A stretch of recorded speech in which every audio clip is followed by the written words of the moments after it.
What's up, everybody? It's Fight Week again, live this Saturday night from the sold-out Prudential Center in Newark, New Jersey. The main event, the champion, Aljo Sterling, versus the return of Henry Cejudo for the Bantamweight Championship. Ladies and gentlemen, that's a badass fight. This card is stacked from top to bottom. Bilal Muhammad versus Gilbert Burns. You got Andrade versus Jan.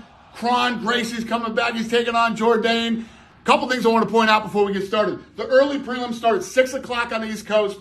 The prelims start at 8 o'clock on the East Coast. The main card starts at 10 o'clock on the East Coast. Now, the early prelims are on ESPN Plus and UFC Fight Pass. The prelims are on ESPN, the network, and ESPN Plus, and obviously ESPN Plus pay-per-view for the main card. Couple of fights you might not know about. Joseph Holmes versus Claudio Ribera. Contender Series and looking for a fight alum Joseph Ugly Man Holmes faces the Contender Series alum Claudio Ribera.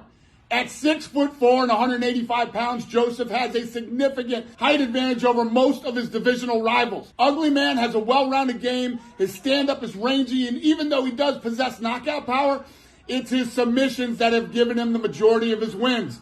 All 8 of his wins have come by finish. 2 by knockout, 6 by submission. Claudio Ribera burst into the UFC with his violent knockout in the Contender Series.